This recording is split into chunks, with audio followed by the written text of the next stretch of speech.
Olá, sejam muito bem-vindos a mais um episódio do Gambiarra Comunicativa, o podcast que eu e você descobrimos o tema na hora, ao vivo, e o primeiro episódio de 2026.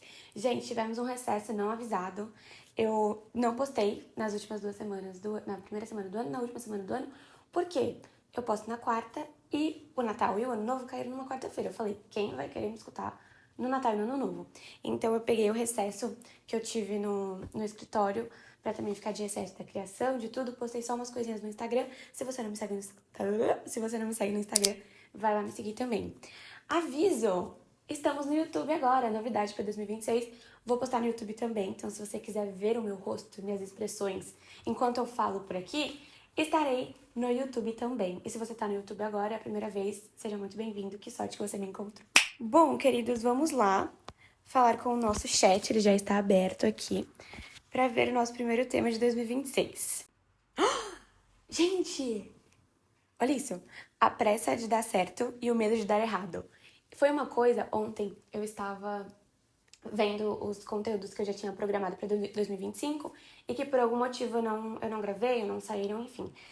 Esse era um deles, que era o medo de dar certo. Você já sentiu o medo de dar certo? Era esse o título, o gancho que eu ia colocar. E eu comecei a pensar sobre isso, eu comecei a roteirizar assim, na minha cabeça sobre isso. Então, vai dar certo. Vou ler um pouquinho e eu vou. Tá, na verdade, o que ele falou aqui é a pressa de dar certo e o medo de dar errado. Eu vou dar a minha mudada, que é o medo de dar certo. É uma coisa que eu, conversando com amigos e até comigo mesma, eu percebi que era uma coisa que eu tinha. Não era nem o medo de dar errado. Às vezes você tem medo de dar certo, porque se der certo, e aí? É uma responsabilidade que vem. E eu atrelo, sempre quando eu pensava nisso, era na questão da criação de conteúdo. Pra mim sempre foi um sonho viver da criação e criar e ter os meus canais, a minha comunidade, tudo. E eu sempre falava isso. Ai, é um sonho, é um sonho, é um sonho, eu quero, eu quero, eu quero. E aí, na hora de agir, sempre tinha alguma coisa que me impedia. Que eu falava, caraca, eu quero muito, eu tô com energia, quero fazer, mas eu ia fazer e eu travava. E eu pensava, tipo, por quê? Por que eu tô travando? Por que eu não consigo, de fato, colocar as coisas em prática? E aí eu fui dar uma olhadinha internamente e eu tinha medo de que desse certo. E parece ser muita loucura da nossa cabeça, da minha cabeça, porque eu não sei se você já sentiu desse jeito também.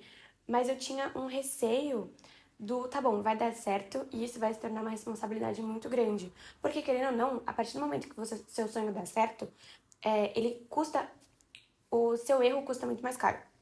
Porque, por exemplo, se você não tá no seu ambiente confortável. Ai, pera, gente, vamos lá, vamos reformular. É o primeiro do ano, calma, me dá um tempo. É. A partir do momento que o seu sonho dá certo, ele vai te custar muito mais caro. Por quê? Se você não tá naquele lugar que você sonha, se deu errado, o peso disso no seu coração, na sua cabeça, é um pouco menor. Porque você fala, tudo bem, deu errado, mas assim, não era meu sonho, não era aquilo que eu queria. Então, tudo bem dar errado. A partir do momento que você erra dentro daquilo que é o seu sonho, isso te custa muito mais e dói muito mais. Então, a responsabilidade de você manter aquilo funcionando é muito maior. Fez sentido na cabeça de vocês também? Então, eu acho que era essa responsabilidade que vem depois do cruzar a linha do sonho que me assustava. Que eu falava, tá bom, eu vou fazer, vai dar certo, e aí? Porque até o momento, o território conhecido é o tentar. Eu estou tentando, tentando, tentando. E isso já é conhecido pra mim, porque eu tô há muitos anos tentando. Mas a partir do momento que dá certo, é um território novo, é um território desconhecido, que eu não sei o que vai acontecer, o que eu vou precisar fazer, além dessa manutenção, quais são os caminhos com o que eu vou me deparar, quais vão ser os problemas que vão estar daquele outro lado também. Então é um novo. Por mais que seja um novo muito desejado, também é um novo. E o novo assusta. Então, eu acho que é assim que eu defino esse medo de dar certo, que eu sentia muito, e eu ainda sinto um pouco, quanto aos meus sonhos. E aí eu lembro também de um episódio, adivinha, da Lela Brandão, que ela fala o quanto custa o seu sonho. É um negócio assim. Ou não é esse episódio, eu acho que é outro episódio, mas assim, que independente do lugar que você escolher estar, vão existir coisas ruins também. Por exemplo, vamos colocar no meu sonho aqui. Eu sempre sonhei Eu tô esquecendo, desculpa, uma brecha, eu tô esquecendo que agora eu vou pro YouTube e eu tô mexendo no olho, tô tirando o óculos, e aí o vídeo vai ficar todo torto e a culpa é de quem? Minha. Mas enfim, agora eu lembrei. Independente de onde você quiser chegar, pode ser um lugar muito bom, muito legal, muito idealizado. No meu caso, nossa, eu vou viver da criação de conteúdo, vai ser o que eu faço full time da minha vida. E aí na nossa cabeça é sempre aquele lugar muito uau, idealizado, que a vida é linda, blá blá blá blá blá. Não é. Você pode estar no seu trabalho dos sonhos, no seu lugar dos sonhos, na sua casa dos sonhos, vão ter problemas. Eu vou ter problemas para lidar quando o meu trabalho for 100% a criação. Eu ainda vou ter que lidar com marcas, eu ainda vou ter que lidar com pessoas, vou ter que lidar com o algoritmo, que não é uma coisa fácil. Eu vou ter que me reinventar sempre para me manter relevante, conseguir monetizar em cima disso. Enfim, são várias preocupações, vários problemas, mesmo que dentro de um lugar que sempre foi o meu sonho. E aí tem em outro episódio ela fala da teoria do tá barato, que assim, se o custo para o meu sonho é eu ter que ter que lidar com pessoas, por exemplo, com clientes. Lidar com cliente é um porre, gente, vocês não têm noção. Mas se esse é o custo para eu viver o meu sonho, tá barato. Eu vou ter que lidar com a pessoa, lidar com pessoas. Tudo bem, eu vou lidar com pessoas, porque esse é o custo de viver o meu sonho. Então, talvez essa balança também, essa tirar o teu sonho daquele lugar idealizado, de que tudo vai ser perfeito, talvez até diminua esse medo do outro lado. Porque vão ter problemas da mesma forma que tem agora. Vão ser novos problemas? Vão ser novos problemas. Novos desafios, novas pedras no caminho. Mas da mesma forma que você já superou o que tá do lado de cá, você vai superar o que tá do lado de lá, sabe? E você sempre pode pedir ajuda, que é uma coisa que é muito importante a gente aprender. Eu tô nesse caminho. Acho que eu falei tudo que eu tinha pra falar sobre isso de medo de dar certo, que era um sentimento que eu não sei se é único, acredito que não, meu, mas que atravessou e ainda atravessa muito da minha vida e dos meus objetivos. Aqui o chat ele falou, a pressa de dar certo e o medo de dar errado. E aí ele coloca, entender que errar cedo também é uma forma de chegar em algum lugar. E isso eu acho muito válido. Quando eu entendi que quanto mais eu errar e mais cedo eu errar, melhor é, eu tirei um peso muito grande dos meus erros. De errar caminhos, errar escolhas, errar decisões. Eu tenho 22 anos agora. Eu errei o lugar que eu queria trabalhar. Eu jurava, quando entrei na faculdade, que meu sonho era trabalhar em agência. Falei, não, porque eu quero trabalhar em agência, eu quero trabalhar. Trabalhei 2 anos em uma agência. Eu nunca mais quero pisar os pés numa agência na minha vida. Mas eu errei com 19. Então, todo esse caminho, eu passei mais da metade da minha faculdade já sabendo onde eu não queria estar. Então, eu direcionei muito bem os meus trabalhos na faculdade, por exemplo, as oportunidades, as pessoas que eu falava, tudo isso foi bem direcionado porque eu errei atrás. Então, eu falei, pô, aqui não é o lugar que eu quero estar, então eu não vou trabalhar para estar naquele lugar. Diferente de se, por exemplo, eu não tivesse começado a trabalhar em agência, talvez até agora que eu tô formada, eu estaria com esse sonho, com esse objetivo de trabalhar numa agência de publicidade. E aí eu ia chegar lá, eu não ia gostar, e aí, tá bom, fiquei 5, 10 anos nesse. Não, 5, 10 anos não, né? Mas 5 anos nesse objetivo, cheguei e não gostei. O que não tem problema, aconteceu comigo. Mas você entende que esse erro, né, que eu tive, é um erro. Lá atrás, me fez entender e me conhecer para que eu direcionasse melhor o meu caminho no futuro. Entendeu? Então, assim, por eu ter errado e ter errado cedo, o futuro foi melhor moldado. Então, eu passei por caminhos que eu senti que foram muito melhores para mim do que se eu tivesse corrido atrás de trabalhar numa agência. E aqui eu coloco a questão do trabalho, porque é uma coisa. Eu tô voltando a trabalhar hoje, então tá muito na minha cabeça. E também é uma coisa que permeia muito a minha vida nesse momento. Meu foco hoje é o profissional, né? 2025 foi um ano pra mim muito pessoal. Eu entrei em 2025 com foco profissional, que eu falei, vai ser o meu ano profissional, vai ser o meu ano blá blá blá. E no final das contas não foi. Foi um ano extremamente pessoal, em que eu me aprofundei muito em quem eu sou, no que eu quero e qual é o meu propósito. Que era uma das minhas metas pra 2025, de entender o meu propósito. E foi uma coisa que foi muito natural, eu acho. Na verdade, não, foi bastante baseado em terapia.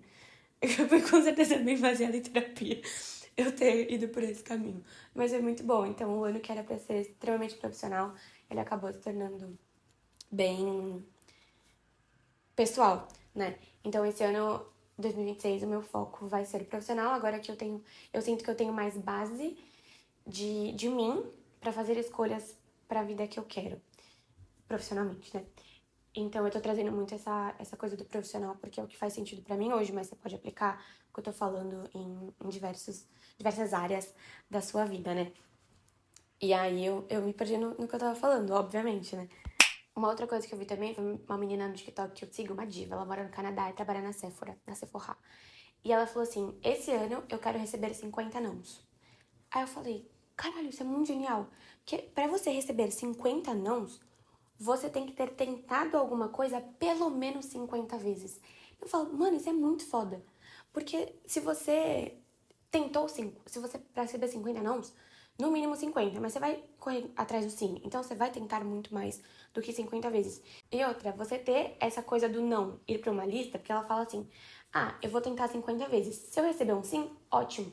Vai ser uma coisa que eu queria, que eu estava disposta a tentar e que eu gosto. Se eu receber um não, vai pra minha lista de nãos, uma coisa a menos que eu vou ter que tentar. Então ela tira um pouco o peso da rejeição. Não é um problema que eu tenho hoje, graças a Deus. Eu entendi, depois de muito tempo, tá, gente? Eu já tive por bastante tempo. Mas eu entendi que os nãos, eles são só aprendizado e que, tipo, se não foi pra ser, não era pra ser naquele momento, tá tudo bem. Mas tira um pouco desse peso da rejeição. Você fala, porra, por que não deu certo? Mas tudo bem, não deu certo, vai pra minha lista. Uma coisa a menos que eu vou ter que tentar. O meu objetivo é 50 nãos, ele foi mais um ali nos 10 que eu já tenho, entendeu? E eu achei muito legal essa coisa dos 50 nãos também. Que entra nessa coisa do erro, né? Nesse caso, não acho que não é bem um erro, né? Mais uma tentativa e uma negativa. Mas, enfim, acho que entra um pouco no que a gente tava falando. Gente, eu dei uma perdida no assunto, mas, enfim, vamos voltar. O chat fala aqui, ansiedade de decidir algo que parece definitivo. Isso é muito foda. É foda no mau sentido. Por quê? Será que eu posso falar foda no YouTube? Acho que eu posso, né? Eu não vou bipar todas as palavrões que eu falo, é muita coisa. Mas eu sinto que, eu sentia, e eu sinto ainda, que muitas das decisões que eu tenho que tomar, elas parecem muito definitivas. Tem uma coisa específica na minha vida que está acontecendo agora, que eu não me sinto muito confortável de falar ainda. Mas que é uma coisa que eu sinto que é boa, que eu gosto, que vai ser boa pra mim. Mas a partir do momento que eu disser sim, parece que eu fecho outras 355 portas da minha vida que nunca mais vão ser abertas. Não é questão de trabalho, é essa coisa específica que tá acontecendo, mas eu tenho essa sensação do definitivo, que é uma decisão que eu vou. Que a partir do momento que eu tomar e que eu falar sim, as coisas vão mudar pra sempre na minha vida. E não é, cara, e eu tô tentando muito trabalhar isso dentro de mim, que se não der certo, se não for pra ser, tá tudo bem também. Eu posso dizer sim, tentar e depois voltar atrás. E eu já falei isso, eu tenho um vídeo falando 2 minutos sobre isso, que você pode voltar, você sempre tem pra onde voltar, você pode recomeçar. Mas é uma coisa que eu não tô conseguindo aplicar nesse quesito. Enfim, eu já passei por essa situação outras vezes. Foi muito legal, blá, blá, blá, mas aí eu tive que voltar. E aí eu coloquei na minha cabeça que da próxima vez que eu passasse por isso, eu não queria voltar. Então eu ia escolher muito bem o que eu ia fazer, o que eu ia escolher muito bem a situação que eu ia dizer sim, para que eu não precisasse voltar. E eu acho que isso é um peso muito grande que a gente coloca quando a gente torna as coisas definitivas. Seja, enfim, um trabalho, um relacionamento, uma mudança, um novo hobby, enfim, qualquer coisa que venha na sua cabeça agora. As coisas não precisam ser definitivas. E quando elas forem definitivas, eu acho que vai ser muito claro. E para você chegar no ponto de uma decisão, de uma escolha definitiva, demora muito. E normalmente eu acho que quando essa decisão, que é muito drástica, chega, a gente não é uma coisa que vem despreparada. Eu acho que vem de uma série de acontecimentos e uma série de decisões pra você chegar naquele lugar, sabe? E no fundo, eu acho que definitivo, eu acho que é uma palavra muito forte também. Porque eu tava pensando, você mudar de país. Vou mudar de país é uma decisão definitiva. Mas não é também, você pode voltar. Eu vou morar fora pra trabalhar, pra estudar. E eu não gostei. Eu posso voltar depois de 1, 2, 10 anos. Você pode voltar, sabe? Eu acho que não tem uma coisa que é definitiva, assim, sabe? Até tatuagem você tira, pô, tipo, né?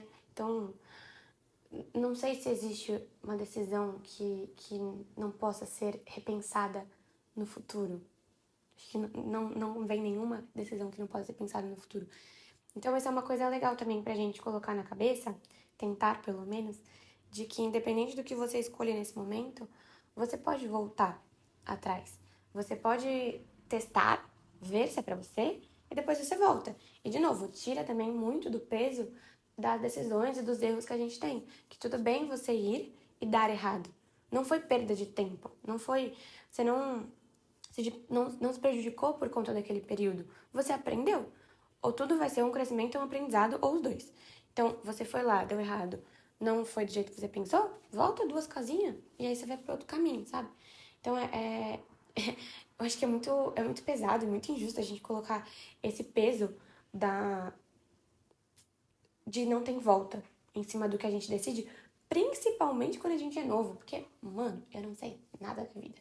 Não sei absolutamente nada do que vem pela frente, não sei, sabe? Eu tô no meu mundinho aqui, eu acabei de sair da faculdade, enfim, tenho 22 anos, acabei de me tornar adulta, e segundo a ciência, agora o adolescente é até 25 anos, né? Então, assim, ainda sou uma adolescente, e colocar esse peso na gente é muito forte. E no meu caso, esse peso vem muito de mim, porque não é do externo.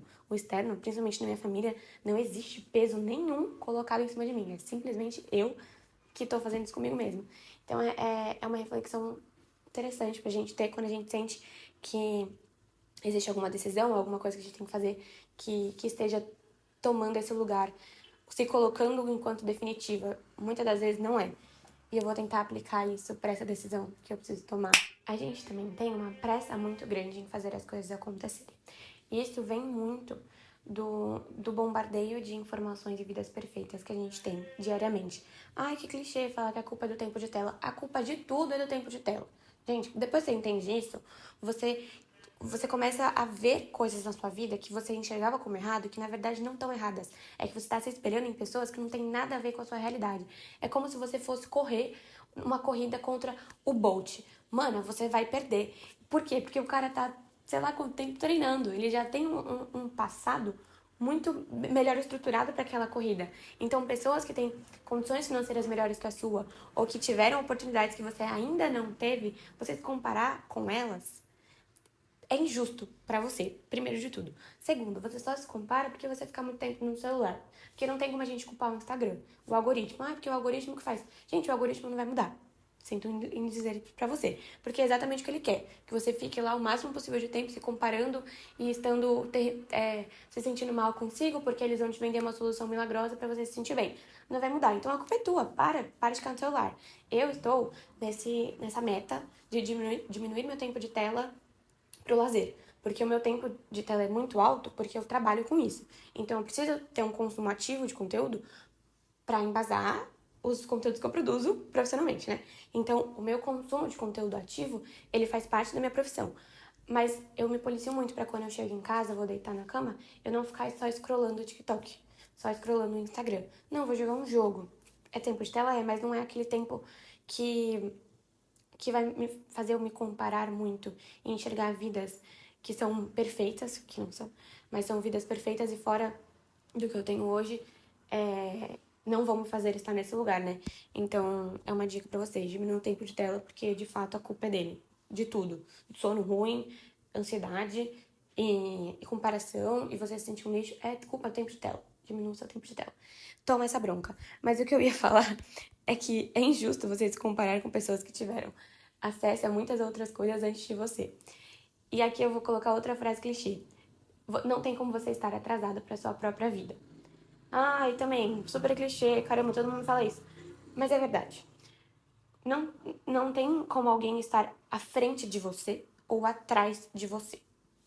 Porque não é. Vocês não estão correndo nem na mesma pista. Cada um tem a sua própria pista, com seus próprios obstáculos, com tudo. Então, não. A comparação, quando você coloca nesse lugar, ela se torna besta. Ela se torna. Não é besta a palavra que eu queria usar. Mas ela se torna inválida a comparação. Porque você está se comparando com o que exatamente? Está comparando uma coisa que é igual com outra coisa que é igual? Que aí faz sentido. Você vai se comparar com você? Faz sentido. Você agora e você antes. Ah, teve uma evolução, teve alguma decaída, mas a linha é a mesma. Agora, se comparar com o outro, com um background que você não sabe que existe, não sabe qual é esse background, né? É muito injusto. Então, essa pressa que a gente tem de conquistar tudo, porque outros já estão lá, quem disse que eles também não passaram por tudo que você está passando agora também? Talvez um pouco mais cedo, tudo bem, mas você está passando agora. Então, o que é válido aqui é talvez você pensar, caraca, talvez eles tenham passado pela mesma coisa que eu e chegaram lá. Então, que bom que eu estou passando por esse processo, porque significa que eu também posso chegar lá, né? Eu acho que essa é a comparação que é válida pra gente fazer nesse bombardeio de vidas ótimas e perfeitas e milionárias que a gente tem na internet. Assim, vamos lá, por onde essa pessoa já passou? Ela já esteve pequeno como eu no Instagram, por exemplo. Já foi menor. Ela cresceu. Então ela já passou por esse processo que eu estou passando. Que bom que eu estou passando pelo mesmo processo que ela, então. Porque ela já foi pro intercâmbio, blá, blá, blá, trabalhou por 5 anos na África e agora voltou pra cá e tá com um puto emprego. Beleza. Então eu posso trilhar um caminho parecido porque talvez eu chegue lá também. Então entender não só a linha de chegada, mas os processos que vieram por trás e se enxergar no processo e não na linha de chegada, né? Porque no final tá todo mundo no meio de um processo também, né?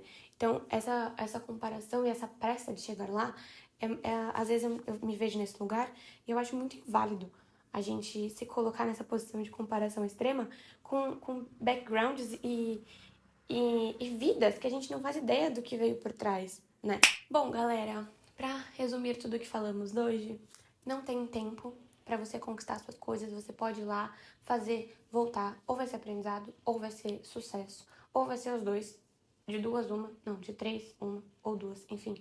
Não tem idade, não tem tempo certo, não tem pressa pra você chegar naquele lugar. Pense no processo, nas coisas que você está fazendo pra chegar lá. Não tenha medo de dar certo, isso eu falo pra mim, porque assim como vão ter dificuldades do outro lado, vão ter dificuldades aqui também que você já esperou, que você tá conseguindo superar.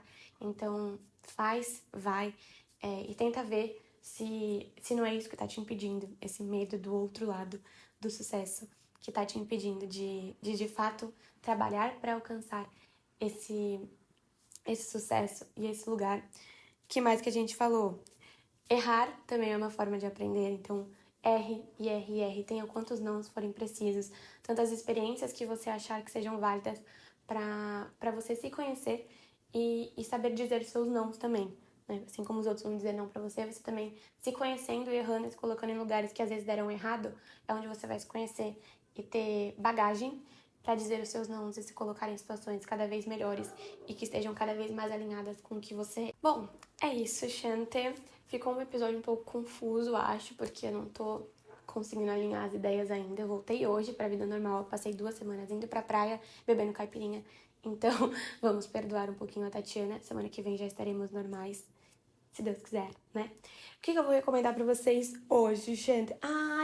Eu vou ter um quadro novo no meu Instagram, né? Spoiler pra vocês. Que vai ser de recomendação de séries e filmes. Eu vejo bastante série, uma das minhas metas pra esse ano é assistir um filme por semana, pra aumentar meu repertório, tanto audiovisual quanto cultural. E então eu também vai ser munição pra eu fazer essa série, né? E aí eu vou recomendar uma série que vai estrear a nova temporada no dia 13, chama The Rookie. Eu tô viciada nisso, acho que faz uns 2 meses que eu tô assistindo praticamente só isso na Netflix. É da Netflix a série. E é muito legal, é um policial que entra muito no que a gente tava falando. É um policial que ele começa na academia, ele tá na polícia de Los Angeles. Acho que ele tem 30 ou 40 anos. Tipo, ele tem um filho na faculdade, acho que ele tem uns 40 anos, assim. E ele entra na polícia. Sendo que os novatos normalmente têm 20 e tantos anos. E ele entra 20 anos depois pra academia. Então, as primeiras temporadas é esse desafio de entrar muito depois, mas também mostrando que é super possível. E que ele ter entrado depois também traz uma bagagem de muitas qualidades e de vivências e de pontos de vista, sensibilidade para muitas coisas que os novatos não têm, porque eles têm 20 e tantos anos, estão, né, no auge da adolescência. Então, é muito legal, acho que entra bastante com o que a gente estava falando de não ter tempo pra gente fazer o que a gente quer, e tá tudo bem a gente mudar de profissão muitos anos depois. Ele era pedreiro, acho que ele construía casas, muito fodamente, ele construía casas, e aí ele se viu num assalto de banco. Ele ajudou as pessoas, falou, você é policial. E ele foi, se tornou policial. E entrou pra polícia de Los Angeles. Então fica aí minha recomendação disso. E outra coisa também, eu tava falando de metas, de tudo. Eu sempre escrevo uma carta pra mim no final do ano. E é uma coisa que eu acho que todo mundo deveria fazer. Então todo dia 31 ou dia 1º, eu leio a carta que eu escrevi pra mim no ano passado. E aí eu escrevo uma nova pra Tati do futuro. É muito legal de ler sempre. Você tem uma visão de como foi o seu ano retrasado, né? E de quanto você cresceu daquele momento pro final do ano. É coisa que na rotina você acaba não percebendo. Tanto que você cresceu, evoluiu, coisas boas que aconteceram nos seus anos. Então é muito legal. Então foi muito massa, é sempre gostoso ler essa cartinha do passado e lembrar de tanto que você cresceu e tanta coisa que aconteceu em um ano. Então fica a minha também dica pra você aproveitar que a gente ainda tá no começo do ano pra você fazer essa cartinha pra você ler no ano que vem, que é muito legal. Gente, é isto. Agora eu vou lá trabalhar. São 9h36 da manhã agora, estou gravando esse podcast. E é isso, tô feliz de estar de volta. Tomara que tenhamos muitos episódios esse ano. Vai ser muito legal. E eu quero trazer convidados também esse ano pra cá. A gente já tá no YouTube, então se você tá vendo no YouTube, um grande beijo. Eu vou melhorar, vou lembrar de olhar pra câmera mais vezes, tá? E é isso, eu tô muito animada, temos muitos projetos pra esse ano, tanto aqui no podcast, agora no YouTube, também pro Instagram. Então eu tô muito animada, acho que vai ser um ano bem legal pra essa área da minha vida, que eu tô me dedicando extremamente pra que tudo seja bom pra mim e pra vocês também. Então é isso, gente. Um beijo e até a próxima. Tchau!